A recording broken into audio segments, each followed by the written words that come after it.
Topping our news this morning, an emergency declaration from Governor Brian Kemp is in effect for more than half of Georgia's counties as wildfires continue ravaging the state. One of those areas currently impacted is Brantley County. That's where we find WSAV's Sarah Smith. She joins us now live for an update as crews continue battling a massive fire there. Sarah, good morning. Well, good morning to you, Kim. Well, saving lives and protecting property is the priority of all emergency crews here in Brantley County. And you can see how large the response is here at the Brantley County Airport off of Highway 82. We're told emergency response crews continue to arrive on scene hourly from all kinds of counties in the state of Georgia. Now, the fire has been stable since 2 in the morning and is positioned on the east side of Browntown area. That's according to the Brantley County Sheriff's Office. But we're told the wind could continue to change conditions at any moment. The wildfire is 15% contained and has impacted 5,000 acres. 54 homes or buildings have been lost. The Brantley County Sheriff's Office releasing a statement today just to thank the community, and you can already see the first responders out here getting ready to go out and continue to respond to this fire. Now, we have heard from the Brantley County Sheriff's Office that the county is currently overwhelmed with supplies, which is really heartwarming for this area to see so many communities coming together to not only support residents but the first responders. So they're asking that donations be paused right now, but those could be turned into monetary donations, and that can be done through the Red Cross or the Salvation Army. And we have more information on how you can donate monetarily to those organizations on our website. But for now, we're going to be spending the day out here live. Our Jillian Coles is going to be talking to officials, and I'm going to go out and talk with residents just to share their story beginning this evening at First News at 4. But for now, reporting live in Brantley County, I'm Sarah Smith, WSAV News 3 on your side. Thank you, Sarah.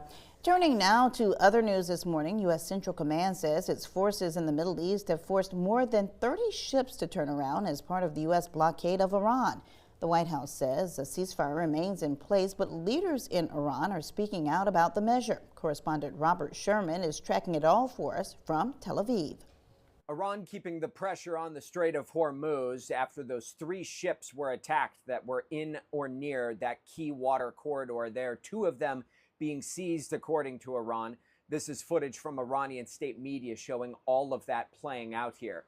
Although the White House has said the seizure of those 2 ships, in their eyes, does not violate the ceasefire because they were not Israeli or American-owned ships. Still, the international community condemning the actions that have been taken by Iran here. As the ceasefire continues to hold, the United States using the time in order to move firepower around the region. We anticipate that the USS Bush carrier strike group should be arriving in the Middle East in the next couple of days. Officials have also told us that it's anticipated that the USS Ford, which left the region for repairs, is expected to return at some point. The U.S. naval blockade not going anywhere, with 31 ships turned around so far already, according to Central Command. And they say that that naval blockade will be remaining in place until Iran strikes a deal. Iran's parliament speaker remaining defiant, saying reopening the Strait of Hormuz is impossible with such a flagrant breach of the ceasefire. They did not achieve their goals through military aggression, nor will they through bullying. The only way forward is to recognize the rights of the Iranian nation. That was Robert Sherman reporting. While there's hope that diplomacy will carry forward with Iran, a key meeting will take place in Washington today between representatives of the Israeli and Lebanese governments to talk about the ceasefire. Of course, we'll continue following this story for you throughout the day and provide any updates both on air and online. Around Georgia this morning, the state is remembering the life of longtime Democratic Representative David Scott.